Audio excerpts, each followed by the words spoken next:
Welcome to the Psychology and Physical Training channel. Have you ever wondered how a counselor can delve into the human psyche to provide guidance and support?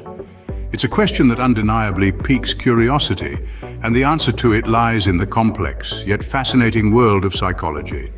Today, we embark on a journey into the psychological and social foundations of counseling. The human mind, a labyrinth of thoughts, emotions, and experiences, is the canvas upon which counseling paints its efficacy. Understanding this intricate canvas is paramount for effective counseling. We'll be exploring the psychological foundations of counseling, delving into the humanistic approach and discussing behaviouristic and existential perspectives. Along the way, we'll also shed light on the social foundations of counseling, highlighting how societal structures and norms influence counseling practices. So get ready to dive deep into the realm of counseling psychology, where the mind meets the methods. To comprehend this, we need to delve into the psychological foundations of counseling. First, we discuss the psychological foundations of counseling form the backbone of the counseling process.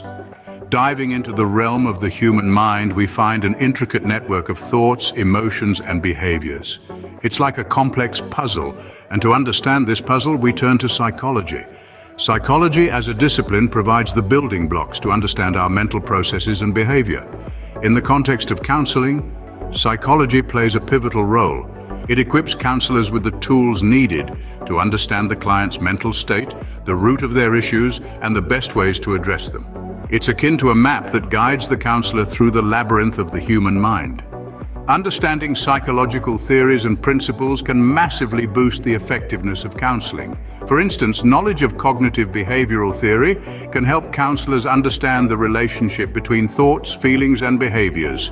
It can offer insight into how a client's negative thought patterns might be causing distress or dysfunction in their life. Similarly, understanding psychodynamic theory can help counselors delve into the unconscious mind, exploring unresolved issues and hidden patterns that might be affecting the client's present behavior. These psychological theories, along with others, serve as a foundation for counseling. They help counselors comprehend the intricate web of human behavior and thought processes. They provide a framework for understanding why people act the way they do, how they process information, and how they react to different situations. This understanding is not just theoretical. It has practical implications. It allows counselors to design effective strategies tailored to the client's needs. Whether it's cognitive restructuring to change negative thought patterns, exposure therapy to deal with fears, or interpersonal therapy to improve relationships, these strategies are all rooted in the psychological foundations of counseling. It's like the counselor is an architect and psychology is their blueprint. With this blueprint, they can construct a plan to help their clients navigate their mental landscape, overcome their obstacles, and reach their goals. With this understanding, counselors can design effective strategies to help their clients. And next is the humanistic approach to counseling, which focuses on the individual's unique experience. This statement lies at the heart of the humanistic perspective, one that places a high value on the dignity and worth of each person. At the core of this approach is the belief in self-actualization. This concept, first introduced by psychologist Abraham Maslow, refers to the inherent drive within all of us to fulfill our potential, to become the best versions of ourselves. In the context of counseling, self-actualization means helping clients tap into their inner resources to grow and develop, to overcome challenges, and to live more fulfilling lives. But how do counselors facilitate this process? Well, the relationship between the counselor and the client plays a pivotal role. The humanistic approach emphasizes the need for a genuine, empathetic, and non-judgmental counselor-client relationship.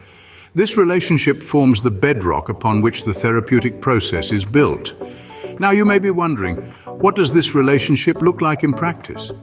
Imagine a counselor who listens attentively, who seeks to understand the client's experience from their perspective, who respects the client's autonomy and their capacity for self-direction.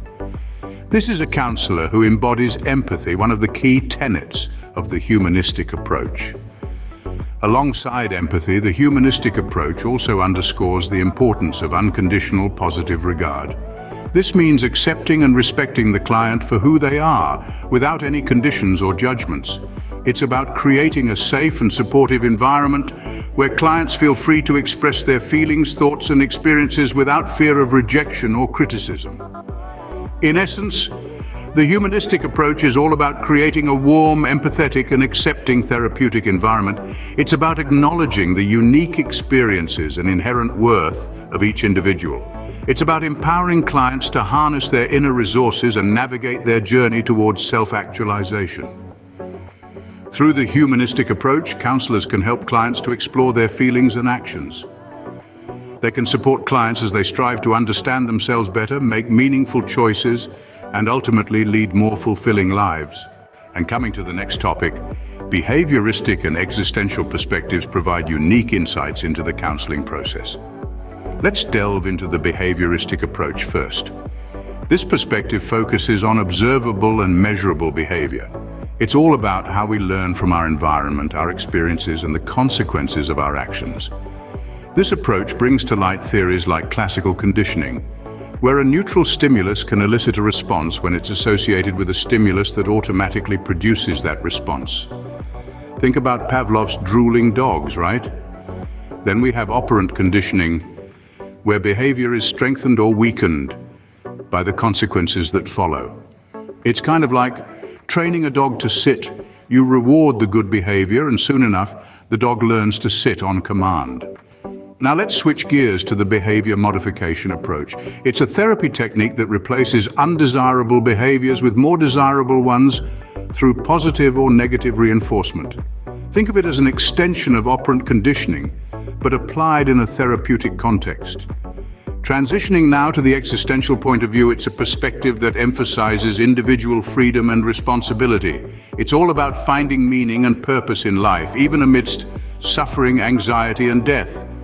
Existential therapists help clients to confront these existential givens and to use them as a springboard to make positive changes.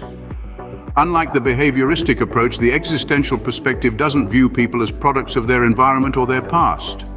Instead, it sees individuals as constantly recreating themselves through their choices and experiences. It highlights the importance of personal responsibility, the freedom to shape one's destiny, and the quest for authenticity. In essence, the behavioristic approach helps us understand how our behaviors can be shaped by our environment and experiences, while the existential perspective emphasizes our capacity for self-determination and the importance of personal meaning. These approaches provide a rich framework for understanding and guiding human behavior. And now we see about social foundations of counseling. Understanding the social context is crucial in counseling. Indeed, one can't overlook the significant role that our surroundings play in shaping us into who we are today. The social foundations of counseling provide us with a lens to view how societal, cultural, and environmental factors affect individuals. So, what does this mean? Let's dive a bit deeper. Imagine an individual as a tree. The tree's growth is influenced by its environment, the quality of the soil, the amount of sunlight it receives, the presence of other trees, and so on. Similarly, an individual's development and behavior are shaped by their social context, their family, their culture, their socio-economic status, and their experiences within these settings. Through this lens, counseling is not just about understanding the individual in isolation. Instead, it's about understanding the individual within their societal and cultural context. It's about recognizing the pressures, expectations, and norms that are imposed upon them by their environment. This perspective allows us to see the person not as an isolated entity, but as a part of a larger social fabric. For instance, consider the impact of cultural norms on an individual. These norms can shape their beliefs, their behaviors, their perceptions of themselves, and their interactions with others. A counselor who understands these norms can better understand their clients' experiences and challenges. Similarly, societal factors such as socio-economic status can have profound impacts on individuals. For example, financial stress can lead to a range of mental health issues. By considering these factors, a counselor can provide support that is not just focused on the individual's internal struggles, but also on their external challenges. In essence, the social foundations of counseling stress the importance of considering the broader social, cultural, and environmental context in which individuals live.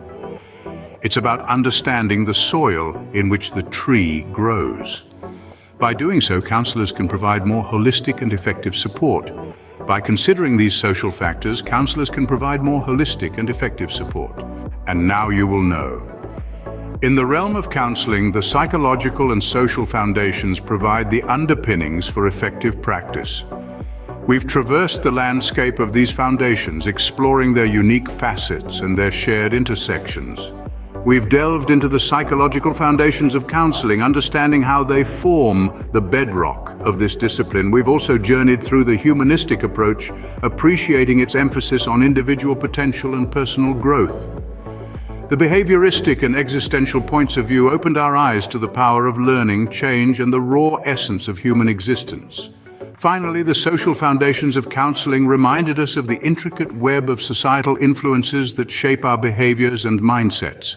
Each of these approaches offers a unique lens through which to view and understand human behaviour.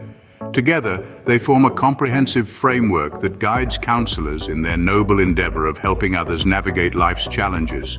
Indeed, the psychology of counseling is a complex and fascinating field, with much to offer both counselors and those they serve. And if you feel this video is helpful, do not forget to like, share, and subscribe to the Psychology and Physical Training channel. Thank you for watching.